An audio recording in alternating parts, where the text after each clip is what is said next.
ይሄ ቪዲዮ ለ500 ምስኪን ሴቶች በጣም ስለሚጠቅማቸው እንዳታሳልፉት እሺ።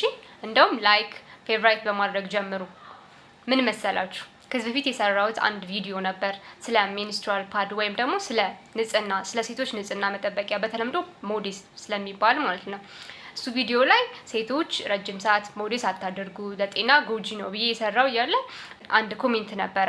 ምንድነው ኮሜንቱ የሚለው? እናት አንቺ ለምን ድምጽ አትሆኛቸውም?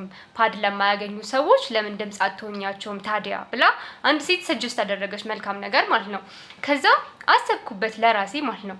እኔ ይሄን ማድረግ እችላለሁ እንዴ? ማለት ለኔ እኮ በጣም ከባድ ነው ብዬ አሰብኩኝ። ከዛ ግን ከራሴ ጋር በጣም መሟገት ጀመርኩ ማለት ነው።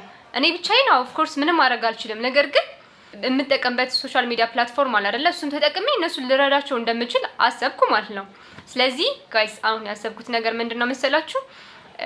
ፓድ ለማያገኙ ሰዎች ሜንስትሩዋል ፓድ ወይም ደግሞ የንጽህና መጠበቂያ የሴቶች ንጽህና መጠበቂያ ለማያገኙ ሰዎች ለመስጠት ነው ያሰብኩት ማለት ነው።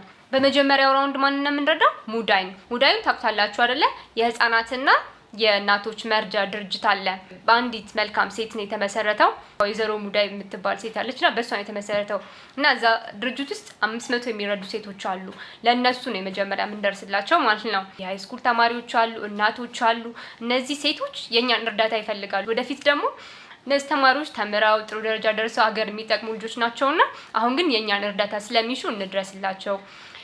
ምንድነው ከናንተ የሚጠብቀው? በዚህ አካውንት ለሜንስትሩዋል ፓድ ብቻ ተብሎ የተከፈተ አካውንት ነው ከኔ ጋር በመነጋገር ማለት ነው። የሙዳይ አካውንት ነው ይሄ። ለአንድ ወር ቻሌንጅ ነው የተሰጠው። በዚህ ወር ውስጥ የምትችሉትን ያህል አስገቡ፣ ከ10 ብር ጀምሮ ማለት ነው። ምክንያቱም ብዙ ሰው ሲሰጥ ለውጥ ማምጣት ስለሚችል ማለት ነው። ፕሊስ እንዳታሳፍሩኝ፣ ይሄን አድርጉ። ከዛ በኋላ የዛሬ አንድ ወር ይታያል ምን ያህል ብር እንደተሰበሰበ እኔ ይፋ አደርግላችኋለሁ። ከዛ ፓድ እንሰጣችኋለን ሙሉ በሙሉ ተገዝቶ ማለት ነው።